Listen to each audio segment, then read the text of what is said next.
गुजरात की धरती ने अध्याय लिखा है। मानवीय इतिहास का एक नया स्वर्णिम अध्याय लिखा है। भव्य और दिव्य मंदिर का लोकार्पण आज अबू धाबी में पल के पीछे भव्य और दिव्य मेहनत लगी है। मंदिर का लोकार्पण हो रहा है।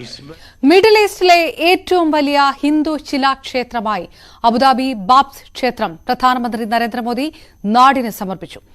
വസുദൈവ കുടുംബകം എന്ന ക്ഷേത്രശിലയിൽ ആലേഖനം ചെയ്യുകയും ചെയ്തു. സഹിഷ്ണുതയുടെ സന്ദേശമാണ് ഇന്ത്യ UAE ബന്ധത്തിന് ആക്കം പകർന്നുകൊണ്ട് അബുദാബിയിൽ ഊട്ടിയുറപ്പിക്കപ്പെട്ടത്. പ്രവാസ വിശ്വാസ സമൂഹത്തിന് ഇത് നൽകുന്ന പ്രതീക്ഷയുടെ പുതിയ മാനം എന്താണ്?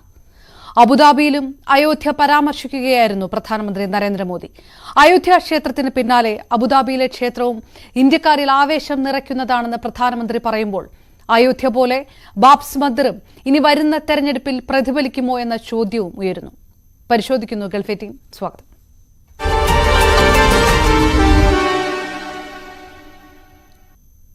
സാമൂഹിക നിരീക്ഷകനും സാമ്പത്തിക വിദഗ്ധനുമായ Shri Bhaskar Raj, BJP NRI cell ഭാരവാഹി രമേശ് മാണിക്കോത്ത്, ഒപ്പം SNDPയുടെ UAE central committee vice chairman Shri Sreedharan Prasad എന്നിവർ ചേരുകയാണ് നമുക്കൊപ്പം.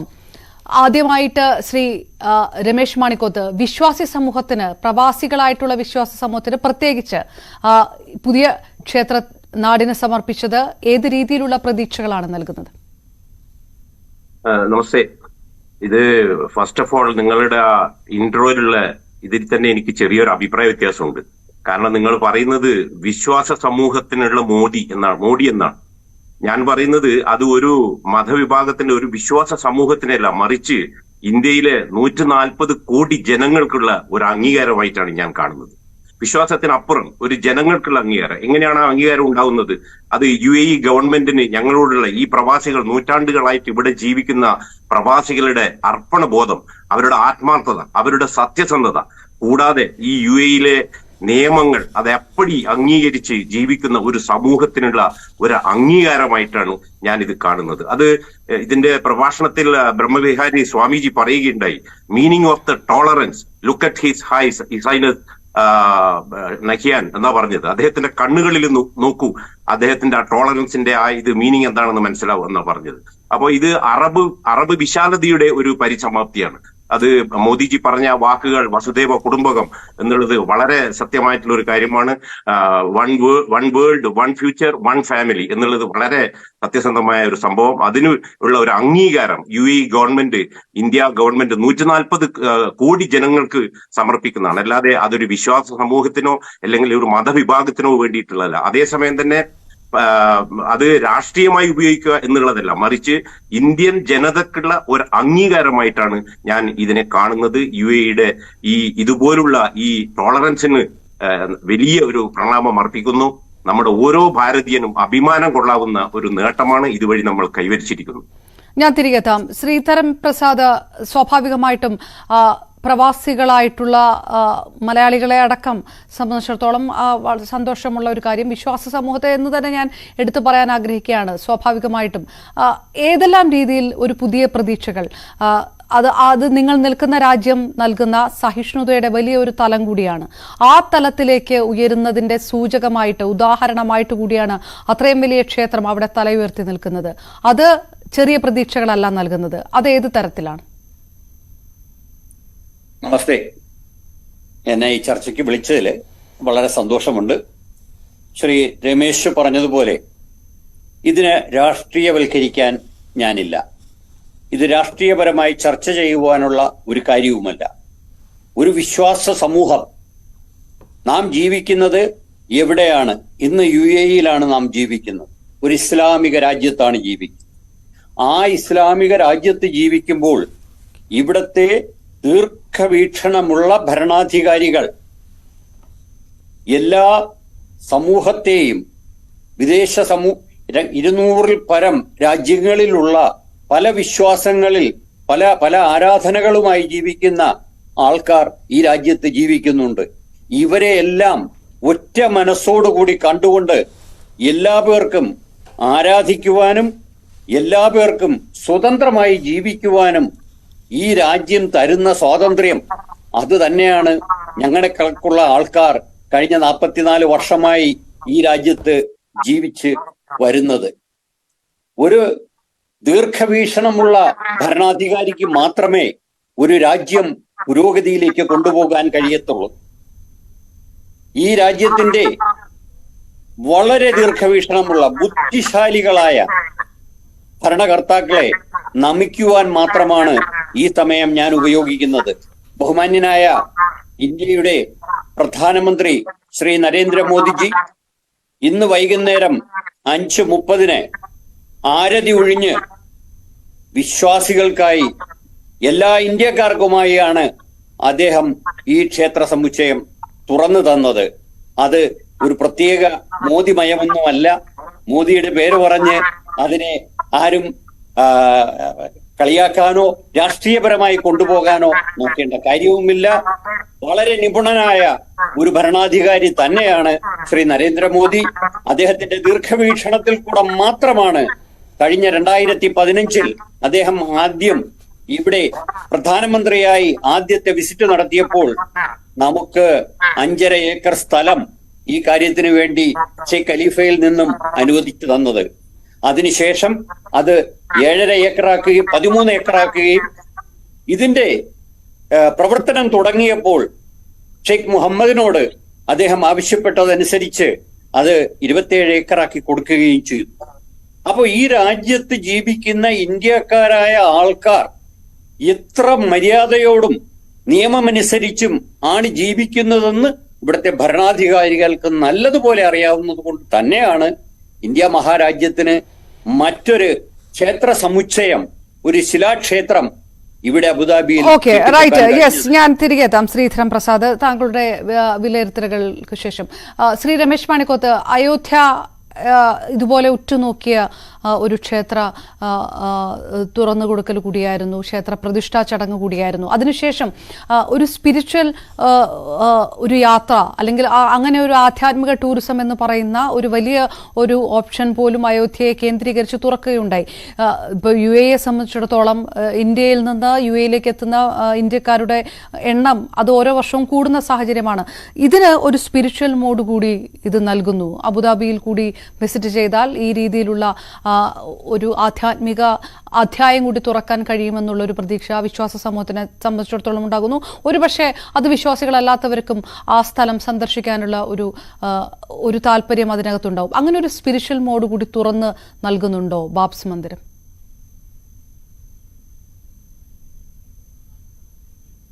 ശ്രീ രമേശ് മാണിക്കോത്ത്. തീർച്ചയായിട്ടും ഇത് നമുക്കറിയാം. ഇന്ത്യക്ക് പുറത്തുള്ള ഇങ്ങനെ ഒരു ക്ഷേത്രം, അതും ഒരു മിഡിൽ ഈസ്റ്റ് കൺട്രിയിൽ, നേരത്തെ ശ്രീ പ്രസാദ്ജി പറഞ്ഞതുപോലെ ഒരു ഇസ്ലാമിക രാജ്യത്ത് ഇങ്ങനെ ഒരു ക്ഷേത്രം പണിയുക വഴി അത് ഒരു മതസൗഹാർദ്ദത്തിന്റെ മതസൗഹാർദ്ദം ഊട്ടി ഉറപ്പിക്കുന്ന ഒരു ഇതായിട്ടാണ് ഞാൻ കാണുന്നത്. അതിൽ തന്നെ ഇവിടെ നമുക്കറിയാം, അത് ഇന്ന മതക്കാർക്ക് വരാൻ പാടില്ല എന്നൊന്നുമില്ല. ഇപ്പൊ ഞാൻ തന്നെ ഇപ്പം ഇവിടെ അബുദാബിയിലുള്ള സായിദ് മോസ്ക് സന്ദർശിച്ചിട്ടുണ്ട്. അപ്പൊ അതുപോലെ ഇവിടെ ഏത് മതക്കാർക്കും പോകാം. അവിടെ യാതൊരുവിധ ബാരിക്കേഡ്സും ഇല്ല. മതമോ ജാതിയോ ഒന്നും വർഗചിന്തകളില്ലാതെ ആർക്കും സന്ദർശിക്കാവുന്ന ഏറ്റവും നമുക്ക് ഇപ്പൊ നാട്ടിലൊക്കെ കാണുന്ന ഒരു പുരാതന ക്ഷേത്രത്തിന്റെ ആ ഒരു സ്ട്രക്ചറിലാണ് ബാബ്സിന്റെ ഇവർ ഉണ്ടാക്കിയിരിക്കുന്നത്. അത് വളരെയധികം നമുക്കെല്ലാം ഇന്ത്യക്കാർക്ക് പൊതുവിൽ അതൊരു അഭിമാനമാണ്. എന്തുകൊണ്ടാണ് നമുക്ക് ഇന്ത്യ മഹാരാജ്യത്തിനെ എന്തുകൊണ്ടാണ് ഇവിടുത്തെ ഭരണാധികാരികൾ അങ്ങനെ സ്വീകരിക്കുന്നത് എന്നുള്ളത് ഞാൻ ആദ്യം വിശദീകരിച്ചു തന്നു. കൂടാതെ അവർ ഓരോ കാര്യങ്ങളും വളരെ സസൂക്ഷ്മം നിരീക്ഷിക്കുന്ന ഒരു ഭരണാധികാരികളാണ് ഇവിടെയുള്ളവര്. നിസ്സാര കാര്യങ്ങൾ പോലും. അപ്പൊ ഇന്ത്യയിൽ നടക്കുന്ന ഓരോ കാര്യങ്ങളും അവർ ശ്രദ്ധിക്കുന്നുണ്ട്. ഇന്ത്യയുടെ വളർച്ച, ഇന്ത്യയുടെ ഇൻഫ്രാസ്ട്രക്ചർ, ഇതൊക്കെ അവർ സസൂക്ഷ്മം നിരീക്ഷിക്കുകയും ഒരു ശക്തനായ ഭരണാധികാരിയുടെ കീഴിൽ രാജ്യം എങ്ങനെ മുന്നോട്ട് പോകുന്നു എന്ന് മനസ്സിലാക്കിയിട്ടാണ് ആയിരക്കണക്കിന് കോടി ദിർഹത്തിന്റെ ഒരു നിക്ഷേപം തന്നെ ഇന്ത്യയിലേക്ക്. നമുക്കറിയാം, ഇപ്പോ UAE പ്രസിഡന്റ് അദ്ദേഹം എനിക്ക് തോന്നുന്നു ഒരു 5 പ്രാവശ്യമെങ്കിലും ഇന്ത്യ സന്ദർശിച്ചിട്ടുണ്ട്. അപ്പോ അതൊക്കെ കാണിക്കുന്നത് ഒരു മതസൗഹാർദ്ദത്തിന്റെ ഒരു അന്തരീക്ഷമാണ്, ഹാർമണിയുടെ ഒരു അന്തരീക്ഷം. എല്ലാവർക്കും ഏത് മതസ്ഥർക്കും അവിടെ പോയി അത് കാണാവുന്ന ഒരു അവസ്ഥയിലേക്കാണ് അത് സൃഷ്ടിച്ചിട്ടുള്ളത്, യാതൊരുവിധ ബാരിക്കേഡുമില്ലാതെ. അതിന്റെ സംഘാടകർക്കും അതുപോലെ തന്നെ ഇതിന്റെ ഇവിടുത്തെ ഗവൺമെന്റിനും വളരെയധികം നന്ദി പ്രകാശിപ്പിക്കാൻ ഞാൻ ഈ സാമ്പത്തിക വിദഗ്ധൻ ശ്രീ ഭാസ്കർ രാജ് കൂടി നമുക്കൊപ്പം ചേരുമ്പോൾ, ശ്രീ ഭാസ്കർ രാജ്, 2 ചോദ്യങ്ങളാണ്. ഒന്ന്, പ്രവാസികളായിട്ടുള്ള വിശ്വാസ സമൂഹത്തിന് ഇത് നൽകുന്ന പുതിയ പ്രതീക്ഷകൾ, അതോടൊപ്പം തന്നെ ഒരു ഇന്ത്യയിൽ നിന്ന് UAE-യിലേക്കുള്ള ഒരു ടൂറിസത്തിന് ഒരു സ്പിരിച്വൽ മോഡ് കൂടി ഇത് ബാബ്സ് മന്ദിർ നൽകുന്നുണ്ട് എന്നുള്ളൊരു വിലയിരുത്തൽ താങ്കൾക്കുണ്ടോ? തീർച്ചയായിട്ടും. അത് പറയുന്നതിന് മുമ്പ് ഒരു കാര്യം, എനിക്ക് മുമ്പ് സംസാരിച്ച ശ്രീ മാണിക്കോത്തും പ്രസാദും പറഞ്ഞിട്ടുണ്ടായിരുന്നു. ആദ്യം തന്നെ നമ്മൾ അഭിനന്ദിക്കേണ്ടത് ഇവിടുത്തെ ഭരണാധികാരികളെയാണ്. അവരത് പറഞ്ഞു എങ്കിൽ തന്നെയും നമ്മൾ അവരോട് കടപ്പെട്ടിരിക്കുന്നു. ഇത് മറ്റൊരു കാര്യം കൂടി ഇതിനോട് ഈ അവസരത്തിൽ പറയേണ്ടതുണ്ട്. നമ്മൾ ഈ ലോകത്തെ എല്ലാ ഭാഗത്തും ഒരു അസഹിഷ്ണുത നടമാടുന്ന ഒരു അവസരത്തിൽ, പ്രത്യേകിച്ച് ഇന്ത്യയിൽ മതത്തിന്റെ പേരിലും മത സ്ഥാപനങ്ങളുടെ പേരിലാണെങ്കിൽ തന്നെയും ക്ഷേത്രങ്ങളുടെ പേരിലാണെങ്കിലും ഒരു അസഹിഷ്ണുത നടമാടുന്ന ഒരു അവസരത്തിലാണ് ഇവിടെ ഉണ്ടായിട്ടുള്ള ഈ സംഭവം ഉണ്ടാക്കണം.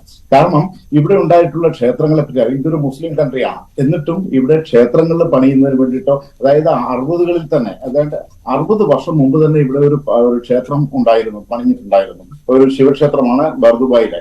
ആ ക്ഷേത്രം ഇപ്പോൾ അവിടുത്തെ ഈ സ്ഥലപരിമിതി ഇപ്പൊ അങ്ങോട്ട് മാറ്റുകയാണ്. അതിനുശേഷമാണ് ഇപ്പോൾ ഈ പുതിയ ഒരു ക്ഷേത്രം ഇപ്പോൾ പണിപ്പെടുന്നത്. കൂടാതെ ഇന്ന് തന്നെ ഈ ഹിന്ദു ക്ഷേത്രം ഉൾപ്പെടെ 18 പള്ളികൾ പ്രവർത്തിക്കാനുള്ള അനുമതിയാണ് ഇവിടെ ലൈസൻസ് കൊടുത്തിട്ടുള്ളത്. 18 പള്ളികൾ.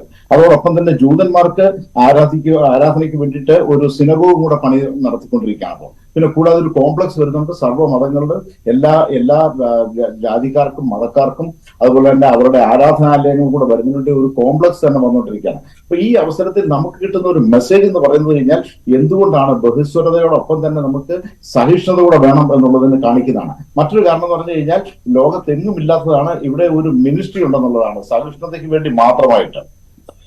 അതായത് മിനിസ്ട്രി ഓഫ് ടോളറൻസ് ആൻഡ് കോഎക്സിസ്റ്റൻസ്, അങ്ങനെയുള്ള ഒരു മന്ത്രാലയം കൂടെ ഉണ്ടെന്നുള്ളതാണ് ഇവിടെ. അപ്പം സഹിഷ്ണുതയുടെയും സഹവർത്തിത്വത്തിന്റെയും വേണ്ടി മാത്രം ഒരു മന്ത്രാലയമുള്ള ഈ രാജ്യത്ത് നമുക്ക് യഥാർത്ഥത്തിൽ എല്ലാ മത സ്വാതന്ത്ര്യം കിട്ടുന്നുണ്ട്. അതായത് ശ്രീ ഭാസ്കർ രാജ്, അത് അന്യരാജ്യങ്ങൾക്ക് കൂടിയുള്ള ഒരു മാതൃകയാണ്. മതേതരത്വം എന്ന് മാത്രം പറഞ്ഞിരുന്നാൽ മാത്രം മതിയാകില്ല, സഹിഷ്ണുതയുടെ പാഠം അത് പ്രവർത്തിച്ചു കാണിക്കണം എന്ന് ഭരണാധികാരികൾ മറ്റ് രാജ്യങ്ങൾക്ക് നൽകുന്ന ഒരു മാതൃക കൂടിയാണ് UAE-യിൽ നിന്ന് പുറത്തേക്ക് വരുന്നത്, ഒരു ഇസ്ലാം മതരാഷ്ട്രമായിട്ട് കൂടി. അങ്ങനെ കൂടി വിലയിരുത്താം ഈ സമയത്ത്, അല്ലേ?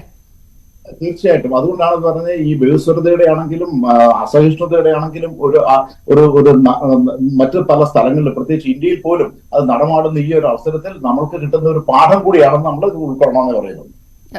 യെസ്, ഞാൻ തിരികെ എത്താം. ശ്രീധരൻ പ്രസാദ്, അങ്ങനെ ഒരു വിഷയം ഇതിനകത്ത് വരുന്നുണ്ടോ? ഇന്ത്യക്ക് കൂടി പഠിക്കേണ്ടതായിട്ടുള്ള ഒരു പാഠം, ഇന്ത്യയിൽ ഉണ്ടാകുന്ന പലവിധ സംഭവങ്ങളുമായി ബന്ധപ്പെട്ട് അത് ഏത് തരത്തിലായിരിക്കണം, ഒരു സഹിഷ്ണുതയുള്ള സമൂഹം ഏത് തരത്തിലായിരിക്കണം, ഭരണാധികാരികൾ ഏത് തരത്തിലായിരിക്കണം എന്നൊക്കെയുള്ള ഒരു പാഠം അത് പഠിക്കാൻ കൂടി UAE മുന്നോട്ട് വെക്കുന്നുണ്ടോ? ഞാൻ ആ സബ്ജക്റ്റിലേക്ക് വരുന്നതിന് മുമ്പായി മറ്റൊരു കാര്യം കൂടി ഓർമ്മിപ്പിക്കാനായിട്ട് ഈ അവസരം വിനിയോഗിക്കും. എന്താണ് ബാബ്സ്? ബാബ്സിന് അതിന്റെ ലക്ഷ്യങ്ങൾ എന്താണ്? ഈ ക്ഷേത്ര സമുച്ചയം ഇവിടെ കെട്ടിപ്പടുത്തത് ബാബ്സ് എന്ന് പറയുന്ന ഒരു സംഘടനയാണ്. അതിന്റെ പേര്, അതിന്റെ ഫുൾ ഫോം പോലും എനിക്കിന്ന് നെറ്റിൽ നോക്കിയാണ് മനസ്സിലാക്കാൻ കഴിഞ്ഞത്. ബോച്ചൻ വാസി ശ്രീ അക്ഷര പുരുഷോത്തം സ്വാമിനാരായൺ സംസ്ഥ എന്നാണ് എനിക്ക് മനസ്സിലാക്കാൻ കഴിഞ്ഞത്. അത് വേദങ്ങളില് വേരുകളുള്ള ഒരു സാമൂഹിക ആത്മീയ ഹൈന്ദവ വിശ്വാസം 18ാം നൂറ്റാണ്ടിന്റെ അവസാനത്തിൽ സ്വാമിനാരായണൻ അത് വെളിപ്പെടുത്തുകയും 1907 ശാസ്ത്രി മഹാരാജ് അത് സ്ഥാപിക്കുകയും ചെയ്യുകയാണ് ഉണ്ടായത്.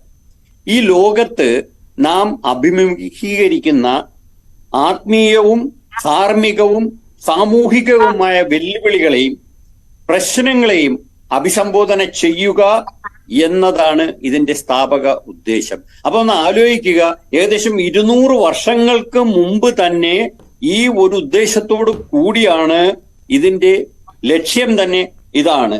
സമൂഹങ്ങളുടെയും കുടുംബങ്ങളുടെയും വ്യക്തികളുടെയും പരിപാലിക്കുന്നതിലൂടെ സർവ സാഹോദര്യവും സമാധാനവും നൽകി ലോക ജനതയെ വസുദേവ കുടുംബകം എന്ന ഒരു സന്ദേശമാണ് ഈ ബാബ്സ് നൽകുന്നത്. ഇനി ഈ പറഞ്ഞു വന്നതിലേക്ക് വരാം. കാരണം ലക്ഷ്യം എന്താണ്, ഇത് എന്തിനുണ്ടാക്കി? ഇതിന് ഏകദേശം 3850 ക്ഷേത്ര സമുച്ചയങ്ങൾ ലോകമൊട്ടാകെ ഉണ്ട് എന്ന് പറയുമ്പോൾ ഇതിന്റെ വ്യാപ്തിയെക്കുറിച്ച് മനസ്സിലാക്കേണ്ടതാണ്. ഏകദേശം 200 നമുക്കതിനൊരു രാഷ്ട്രീയ പ്രാധാന്യത്തിലേക്ക് കൂടെ വരാം. ശ്രീധരൻ പ്രസാദ്, ഒരു പക്ഷേ ഇത്രയും മണിക്കൂറുകളായിട്ട് നമ്മൾ ഇതിനകത്ത് വിവരിച്ചുകൊണ്ടിരുന്നതൊക്കെ ക്ഷേത്രത്തിന്റെ പ്രത്യേകതകളെ കുറിച്ചാണ്. കുറെ മണിക്കൂറുകളായിട്ട് നമ്മുടെ ടെലികാസ്റ്റ് പോലും ആ രീതിയിലായിരുന്നു. ഞാൻ അതിനൊരു രാഷ്ട്രീയ പ്രാധാന്യത്തെ കുറിച്ച് കൂടിയാണ് ചോദിക്കുന്നത്. ഇതിനെ പ്രത്യേകമായി രാഷ്ട്രീയവൽക്കരിക്കേണ്ട യാതൊരു കാര്യവുമില്ല. എന്റെ മനസ്സിൽ ഇതിനെ രാഷ്ട്രീയവൽക്കരിക്കാനായി ആരും ശ്രമിക്കുകയും വേണ്ട. കാരണം ഇന്ന് നമ്മുടെ പ്രധാനമന്ത്രി ഇവിടെ അയോധ്യയെക്കുറിച്ച് പോലും പരാമർശിച്ചു. കാരണം ഈ അയോധ്യയെക്കുറിച്ച് ഇന്ത്യ ഒട്ടാകെ പ്രശ്നങ്ങൾ ഉണ്ടാക്കിക്കൊണ്ടിരിക്കുന്ന ജനസമൂഹമുണ്ട്. അദ്ദേഹം ഒരു ഇസ്ലാമിക രാഷ്ട്രത്തിൽ വന്ന് അദ്ദേഹമാണ് അയോധ്യയെക്കുറിച്ച് പരാമർശിച്ചത്. അത് കേട്ടപ്പോൾ അസഹിഷ്ണുത ഉണ്ടാകേണ്ട കാര്യമില്ല. കാരണം എല്ലാ പേർക്കും അവരവരുടെ ഇഷ്ടത്തിനനുസരിച്ച് പ്രാർത്ഥിക്കുവാനും വിശ്വസിക്കുവാനുമുള്ള അവകാശവും അധികാരവും കൊടുക്കണമെന്ന് തന്നെയാണ് എല്ലാ മതഗ്രന്ഥങ്ങളും പറയുന്നത്. ആ മതഗ്രന്ഥങ്ങളിൽ അടിയുറച്ച് വിശ്വസിക്കുന്ന, ഇസ്ലാമിൽ അടിയുറച്ച് വിശ്വസിക്കുന്ന ആൾക്കാർ തന്നെയാണ് ഇവിടുത്തെ ഭരണാധികാരികൾ. ആ ഭരണാധികാരികൾ തന്നെയാണ് ഇതിനുള്ള, ഈ ക്ഷേത്രത്തിനുള്ള നമുക്ക് അനുവാദം തന്നതും. ഇതിനെക്കുറിച്ച് അല്ലെങ്കിൽ ഈ ഒരു ക്ഷേത്രം വന്നതുകൊണ്ട് പ്രത്യേകമായിട്ടുള്ള ഒരു രാഷ്ട്രീയ ലാഭമൊന്നും ഉണ്ടാകുമെന്ന് എനിക്ക് അഭിപ്രായമില്ല. കാരണം അതിനെ രാഷ്ട്രീയ ചായ്വോടുകൂടി കാണുന്നവർക്ക് ആ തരത്തിൽ ചിന്തിക്കാൻ കഴിയും. പക്ഷെ എന്നെ സംബന്ധിച്ച് ഒരു വിശ്വാസ സമൂഹത്തിന് ഈ പശ്ചിമേഷ്യൻ രാജ്യത്തിലെ ഏറ്റവും വലിയ ഒരു ശിലാക്ഷേത്രം കിട്ടിയിട്ടുണ്ടെങ്കിൽ അത് ഹൈന്ദവ സമൂഹത്തിനെ ഇവിടുത്തെ ഭരണാധികാരികൾ അംഗീകരിക്കുകയും ബഹുമാനിക്കുകയും ചെയ്യുന്നതിന്റെ ഒരു നടപടി തന്നെ. ഞാൻ തിരികെ എത്താം. ശ്രീ രമേശ് മാണിക്കോത്ത്, അയോധ്യയെക്കുറിച്ച് കൃത്യമായ രീതിയിൽ പരാമർശിക്കുന്നു പ്രധാനമന്ത്രി നരേന്ദ്രമോദി. അയോധ്യ എന്ന് പറയുന്നത് അത് ഏത് തരത്തിലുള്ള വിശ്വാസപരമായിട്ട് എടുത്താലും അയോധ്യ വരുന്ന ലോക്സഭാ തെരഞ്ഞെടുപ്പിൽ പ്രതിഫലിക്കും എന്നുള്ള കാര്യത്തിൽ BJPക്ക് പോലും ഒരു തർക്കവുമില്ലാത്ത കാര്യമാണ്. അതിലൊരു രാഷ്ട്രീയമില്ല എന്ന് താങ്കൾ പറഞ്ഞാലും അതിനകത്ത് രാഷ്ട്രീയമില്ലാതാകുന്നില്ല. ആ അയോധ്യയെക്കുറിച്ച് ബാബ്സ് മന്ദിറിന്റെ ക്ഷേത്ര പ്രതിഷ്ഠാ ചടങ്ങിൽ പരാമർശിക്കപ്പെടുമ്പോൾ ഒരു പക്ഷേ വിശ്വാസ സമൂഹത്തെ കൂടുതൽ അടുപ്പിക്കുന്നതിന് വേണ്ടിയിട്ട് ഇതും ലോക്സഭാ തെരഞ്ഞെടുപ്പിൽ പ്രതിഫലിക്കുമോ എന്നൊരു ചോദ്യം സ്വാഭാവികമായി രാഷ്ട്രീയ വൃത്തങ്ങളിൽ നിന്നൊക്കെ ഉയരാനുള്ള സാധ്യതയുണ്ട്. ആ ചോദ്യമാണ് എനിക്ക് ചോദിക്കാനുള്ളത്. നിങ്ങളുടെ ചോദ്യം, അപർണജി, നിങ്ങളുടെ ചോദ്യത്തിലേക്ക് വരുന്നതിന് മുമ്പ് ഭാസ്കർജി പറഞ്ഞ ഒരു പോയിന്റിൽ അതിന് മറുപടി പറയേണ്ടതായിട്ടുണ്ട്. അദ്ദേഹം പറയുകയുണ്ടായി, ഇന്ന് രാജ്യത്ത്, ഇന്ത്യ മഹാരാജ്യത്ത് ഭയങ്കരമായ അസഹിഷ്ണുതയാണ് ക്ഷേത്രങ്ങളുടെയും ഇതിന്റെയൊക്കെ പേരിൽ എന്ന് പറയുന്നത്. അത് അദ്ദേഹത്തിന് എന്തെങ്കിലും ഒരു രാഷ്ട്രീയമായ ഒരു താല്പര്യമുണ്ട്, അതുകൊണ്ടായിരിക്കും പറഞ്ഞിട്ടുണ്ടാവുക. അതിനൊരു മറുപടി ഞാൻ പറയാം. ആദ്യമായിട്ട് അറബ് രാജ്യങ്ങളിൽ നിന്നും അറബികൾ ഇന്ത്യയിൽ വന്ന്, കേരളത്തിൽ വന്ന് അവർക്ക് പള്ളി, ഒരു ക്ഷേത്രം അങ്ങനെ പള്ളിയാക്കി കൊടുത്തത് അവിടുത്തെ ഹിന്ദുക്കളാണ്. അവിടെ കൂടെ 10 പേര് വന്ന ആ അറബികൾക്ക് കല്യാണം കഴിക്കാൻ സ്ത്രീകളെ കൊടുത്തത് അത് ഹിന്ദു സമൂഹമാണ്. പള്ളി ഉണ്ടാക്കാൻ ക്ഷേത്രത്തിന്റെ സാധനങ്ങൾ, കട്ടില, കല്ല്, ഇതുപോലുള്ള സാധനങ്ങൾ കൊടുത്തത് ഹിന്ദു സംസ്കാരമാണ്. അപ്പൊ ഇതൊക്കെ എന്ന് പറഞ്ഞാൽ ചില നിസ്സാര സംഭവങ്ങൾ രാഷ്ട്രീയവൽക്കരിച്ച് അതിലൂടെ വോട്ട് നേടാൻ ശ്രമിക്കുന്ന ഒരു വിഭാഗം ഉണ്ട്. അത് ഇല്ലാന്ന് ഞാൻ പറയുന്നില്ല. പക്ഷെ അതൊന്നും ഇവിടെ വിലപ്പോവില്ല. ഇവിടെ എന്താണ് ഇതിൽ ഒരു ടോളറൻസ് എന്ന് പറയുന്നത്? ഒരു രാജ്യം, ഈ രാജ്യത്തെ തലമുറ, അവര് നമ്മുടെ ഇന്ത്യ രാജ്യത്തിന്റെ സംസ്കാരം അറിയാം. അല്ല, ശ്രീ രമേശ് മാണിക്കത്ത്, മാറിയ കാലത്ത് നമുക്ക് ആ പഴയ ചരിത്രത്തിന്റെ വലിയ ഒരു പാരമ്പര്യമൊക്കെ ഉണ്ട്. ആ പാരമ്പര്യം മാറിയ കാലത്ത് പിന്തുടരുന്നുണ്ടോ, അത് കാണിക്കുന്നുണ്ടോ എന്നുള്ളൊരു സംശയമാണല്ലോ ശ്രീ ഭാസ്കർ രാജ് ഉന്നയിച്ചത്.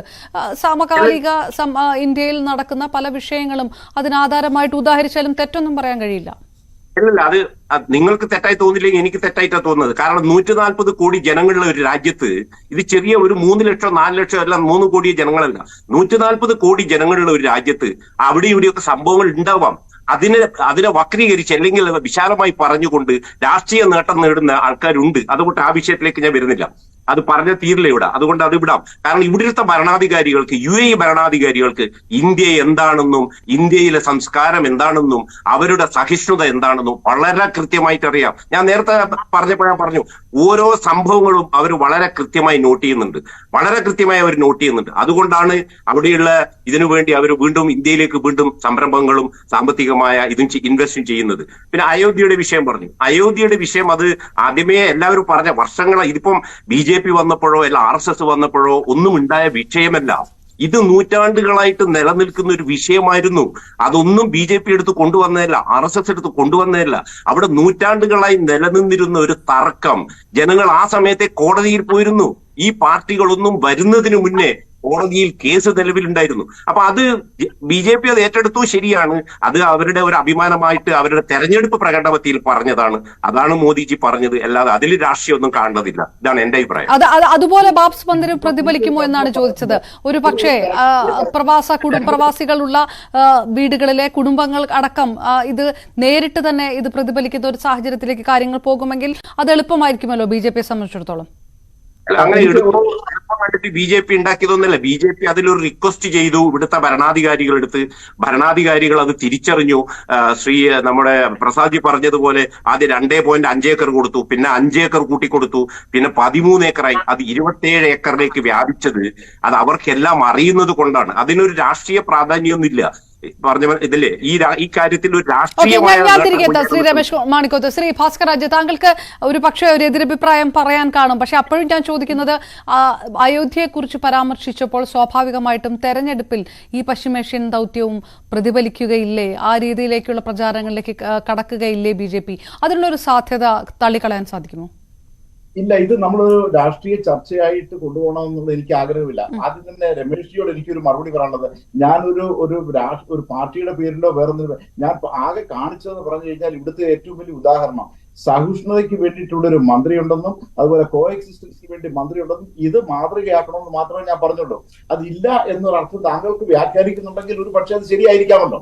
അതുകൊണ്ടാണ് അപ്പൊ സഹിഷ്ണുത ഇല്ല എന്നുള്ളതിന്റെ തെളിവാണല്ലോ നമ്മളിപ്പോൾ ഇന്ത്യയിൽ കാണുന്നത് തന്നെ. ആ സഹിഷ്ണുത വേണമെന്ന് മാത്രമേ ഞാൻ പറഞ്ഞുള്ളൂ, അല്ലാതെ അതിനപ്പുറത്തേക്ക് വേറെ ഒരു രാഷ്ട്രീയ ചായ്വോ കളറോ കൊടുക്കേണ്ട ആവശ്യമില്ല. താങ്കൾ ശ്രീ ഭാസ്കർ രാജ്, രാഷ്ട്രീയ ചർച്ചകൾ മാറ്റി നിർത്തി പോലും ഈ പശ്ചിമേഷ്യൻ ദൗത്യത്തെ കാണേണ്ടതായിട്ടുള്ള ഒരു സാമ്പത്തിക വശമുണ്ട്. 2015 ശേഷം പ്രധാനമന്ത്രി നരേന്ദ്രമോദി നടത്തുന്ന 7ാമത്തെ UAE സന്ദർശനമാകുമ്പോൾ സ്വാഭാവികമായിട്ടും ഉഭയകക്ഷി വ്യാപാരം ഒരു $85 ബില്യൺ ഇന്ത്യയും UAE തമ്മിലുള്ള ഉഭയകക്ഷി വ്യാപാരമൊക്കെ അത്രയും വലിയ ഒരു തോതിലെത്തി നിൽക്കുന്ന ഒരു സാഹചര്യം കൂടിയാണ്. ഈ ഒരു വിസിറ്റോടുകൂടി അതിൽ വരുന്ന ഒരു തലവും മാനവും ഒക്കെ എത്രത്തോളം ശക്തമായിരിക്കുന്നു എന്ന് കൂടി വേണം വിലയിരുത്താൻ.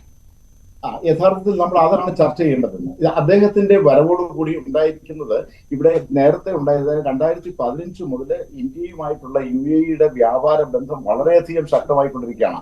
അതിന്റെ ഒരു കൾമിനേഷൻ ആയിരുന്നു ഇന്നലെ അദ്ദേഹം ഒപ്പുവെച്ച ചില എഗ്രിമെന്റുകൾ എന്ന് പറഞ്ഞാൽ. അതിനകത്ത് ഏറ്റവും പ്രധാനപ്പെട്ടതെന്ന് പറഞ്ഞു കഴിഞ്ഞാൽ നമുക്കൊരു CEPA എഗ്രിമെന്റ് ഉണ്ടായിരുന്നു. അതുപോലെ തന്നെ ബൈലാറ്ററൽ ട്രേഡ് പാക്ട്, ഇങ്ങനെയുള്ളതായ ചില പാക്ടുകൾ നേരത്തെ തുടങ്ങിയിട്ടുണ്ടായിരുന്നു. അതുപോലെ നമ്മളൊരു കോറിഡോർ ഉണ്ടാക്കുന്നതിനെ പറ്റി, ഈ കാര്യങ്ങളെ പറ്റിയായിരുന്നു യഥാർത്ഥത്തിൽ ഇവിടെ ചർച്ചയ്ക്ക് വന്നത്.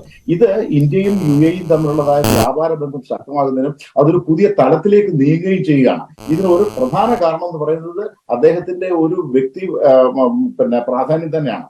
അദ്ദേഹത്തിന്റെ ഒരു വ്യക്തിത്വത്തിന്റെ ഒരു പ്രത്യേകതയാണ്. അദ്ദേഹത്തിന് ഇവിടുത്തെ ഭരണാധികാരികളോട് ഉണ്ടാകുന്നതായ പ്രത്യേകമായ മമതയും അടുപ്പവുമാണ് ഇന്ത്യക്ക് പ്രയോജനം ചെയ്യുന്നത്, സാമ്പത്തികമായിട്ട് പ്രയോജനം ചെയ്യുന്നത്.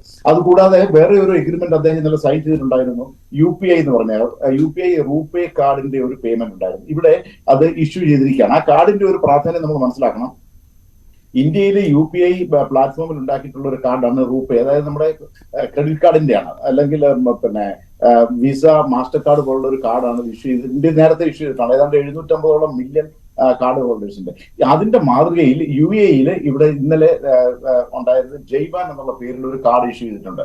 ഈ കാർഡിന്റെ ഒരു പ്രത്യേകത എന്ന് പറയുന്നത്, നമുക്ക് ഇവിടുന്ന് പ്രവാസികൾ ഇന്ത്യയിലേക്ക് പോകുമ്പോഴോ അല്ലെന്നുണ്ടെങ്കിൽ ഇവിടുത്തുകാർ ഇന്ത്യയിൽ ഈ കാർഡ് ഉപയോഗിച്ചതിന് ശേഷം ഇന്ത്യയിൽ അവർക്ക് പേയ്മെന്റ് ചെയ്യാനൊക്കെ എന്നുള്ളതാണ്. ആ പേയ്മെന്റ് എന്ന് പറഞ്ഞു കഴിഞ്ഞാൽ ലോക്കൽ കറൻസിയിലായിരിക്കും അതിന് ട്രാൻസാക്ഷൻ ഉണ്ടാക്കുക. ഇപ്പൊ ഇന്ത്യയിൽ ഇഷ്യൂ ചെയ്ത ഒരു കാർഡ് ഇവിടെ വന്നതിന് ശേഷം നമുക്ക് ഒരു സാധനം വാങ്ങുകയോ അല്ലെന്നുണ്ടെങ്കിൽ ഏതെങ്കിലും ട്രാൻസാക്ഷൻ നടത്തുകയോ ചെയ്തു കഴിഞ്ഞു കഴിഞ്ഞാൽ ലോക്കൽ കറൻസിയിൽ അതിന് ട്രാൻസാക്ഷൻ നടത്താൻ പറ്റുമെന്നുള്ളതാണ്. അതാണ് ഒരു പ്രത്യേകത എന്ന് പറയുന്നത്. അതുപോലെ തന്നെ ക്രോസ് ബോർഡർ ട്രാൻസാക്ഷൻസ് കുറച്ച് ഈസി ആക്കിയിട്ടുണ്ട്. അതിന്റെ ചാർജസ് വളരെ കുറയും. ഇത് സാമ്പത്തികമായിട്ട് പ്രയോജനം ചെയ്യുന്നതാണ് നമുക്ക്. മറ്റൊന്ന് പറഞ്ഞു കഴിഞ്ഞാൽ കൂടുതൽ സന്ദർശകർ ഇന്ത്യയിൽ നിന്നും ഇവിടത്തേക്ക് വരാനായിട്ടും അവർക്ക് ഈസി ആയിട്ടുള്ള പേയ്മെന്റ് ചെയ്യാനായിട്ടുള്ള സൗകര്യമുണ്ട്. ഇപ്പോൾ ഉള്ളതെന്ന് പറഞ്ഞു കഴിഞ്ഞാൽ നാട്ടിലുള്ള ഒരു ക്രെഡിറ്റ് കാർഡ് ഉപയോഗിച്ചതിന് ശേഷം ഇപ്പോൾ ഇവിടെ സാധനങ്ങൾ വാങ്ങുന്ന സമയത്തുള്ള എക്സ്ചേഞ്ച് റേറ്റ് ഒന്ന് വ്യത്യാസം നമ്മൾ നോക്കുക. ഉദാഹരണത്തിന് ഇപ്പോൾ ഒരു 22 രൂപ 60 പൈസയാണ് ഒരു ദീർഘത്തിന് കിട്ടുന്നെങ്കിൽ ആ കാർഡ് ഉപയോഗിച്ച് കഴിഞ്ഞ് കഴിഞ്ഞാൽ അവരുടെ കയ്യിൽ നിന്ന് 23 രൂപ 60 പൈസയോളം, അതായത് 1 രൂപയോളം വ്യത്യാസം പലപ്പോഴും വരാറുണ്ട്. എന്നാൽ ഈ കാർഡ് ഉപയോഗിക്കുകയാണെന്നുണ്ടെങ്കിൽ അവർക്ക് ഇവിടെ സുഗമമായിട്ട് കാർഡുകൾ വസ്തുക്കൾ വാങ്ങുന്നതിനും സേവനങ്ങൾ ലഭ്യമാകുന്നതിനും പ്രയോജനപ്പെടുമെന്നുള്ളതാണ് ഞാൻ പറഞ്ഞത്.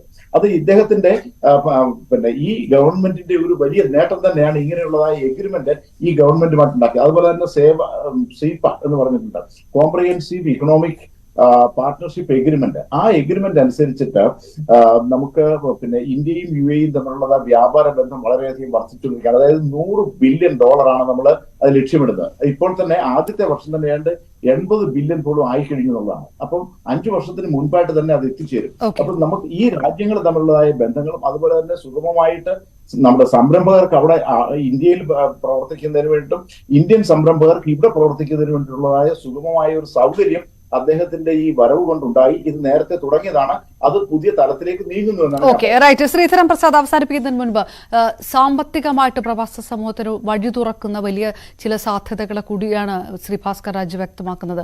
അത് ഏത് തരത്തിൽ കൂടിയാണ് പ്രവാസ സമൂഹം വിലയിരുത്തുക? ബഹുമാന്യനായ നരേന്ദ്രമോദി UAE വന്ന ആദ്യ ദിവസം മുതൽ തന്നെ ഇന്ത്യയുടെ സാമ്പത്തിക ശക്തി ഉയർത്തുവാനായി അദ്ദേഹം ചെയ്തിട്ടുള്ള ബൈലാറ്ററൽ റിലേഷൻസും അദ്ദേഹം സൈൻ ചെയ്തിട്ടുള്ള MOUകളും നിരവധിയാണ്. അതുകൊണ്ട് ഇന്ത്യ മഹാരാജ്യത്തിന് ധാരാളം വെൽത്ത് ലഭിക്കുകയും അതോടൊപ്പം തന്നെ ഇന്ത്യയിൽ UAE നടത്തുന്ന സാമ്പത്തിക നിക്ഷേപം പണ്ട് എന്നുണ്ടായിരുന്നതിനേക്കാൾ ഒരു ഏകദേശം 25 ഇരട്ടിയെങ്കിലും കൊണ്ടുവരുവാൻ ശ്രീ നരേന്ദ്രമോദിക്ക് കഴിഞ്ഞിട്ടുണ്ട്.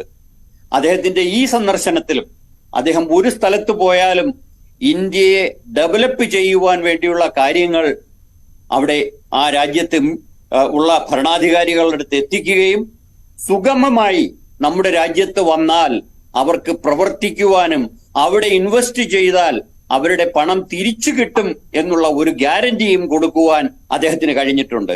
ഇന്ന് അദ്ദേഹത്തിന്റെ പ്രസംഗത്തിൽ ദുബൈയിൽ അദ്ദേഹം പറഞ്ഞൊരു കാര്യം നിങ്ങൾ ശ്രദ്ധിച്ചു കാണും. അഴിമതി പാടെ തുടച്ചു മാറ്റിയാൽ മാത്രമേ ഏതൊരു രാജ്യവും പുരോഗതിയിലേക്ക് പോവുകയുള്ളൂ. അതിന് ഇന്ത്യ മുൻകൈ എടുത്ത് മുന്നോട്ട് വന്നിരിക്കുകയാണ് എന്നാണ് അദ്ദേഹം ഇന്ന് ദുബായിൽ ആ ലോക സമ്മേളനത്തിൽ അദ്ദേഹം പ്രഖ്യാപിച്ചത്. UAE കോടാനുകോടി രൂപയാണ് ഇന്ത്യയിൽ നിക്ഷേപം നടത്തിയത്. അദ്ദേഹത്തിന്റെ ഈ സന്ദർശനത്തിലും ഇന്ത്യക്ക് ഗുണമല്ലാതെ യാതൊരു തരത്തിലുള്ള ദോഷവും ഉണ്ടാകില്ല. തീർച്ചയായിട്ടും ഇന്ത്യ UAE ഉഭയകക്ഷി വ്യാപാരം വലിയൊരു തലത്തിൽ എത്തി നിൽക്കുന്ന സാഹചര്യം. ഒപ്പം ഇന്ത്യയിലെ നിക്ഷേപവും വർദ്ധിച്ചിരിക്കുന്നു. ഇന്ത്യയിലെ 9ാമത്തെ വലിയ നിക്ഷേപകരായി UAE മാറിയ ഒരു സാഹചര്യം കൂടിയുണ്ട്. പശ്ചിമേഷ്യൻ ദൗത്യത്തിനപ്പുറമാണ് ബാബ്സ് മന്ദിർ ക്ഷേത്ര പ്രതിഷ്ഠ കൂടി നടക്കുമ്പോൾ പ്രവാസി സമൂഹത്തിന് വലിയ പ്രതീക്ഷകൾ കൂടി നൽകിക്കൊണ്ടുള്ള ഒരു ദൗത്യം കൂടിയാകുന്നു, ഒരു സന്ദർശനം കൂടിയാകുന്നു പ്രധാനമന്ത്രി നരേന്ദ്രമോദി ഇത്തവണ UAE നടത്തിയത്. ഏതായാലും പൂർണ്ണമാകുന്നു ഗൾഫ് 18. വളരെയധികം നന്ദി ശ്രീ ഭാസ്കർ രാജ്, ശ്രീ ശ്രീധരൻ പ്രസാദ്, ഒപ്പം രമേശ് മാണിക്കോത്ത് ഈ ചർച്ചയിൽ പങ്കെടുത്തതിന്. പൂർണ്ണമാകുന്നു ഗൾഫ് 18. നമസ്കാരം.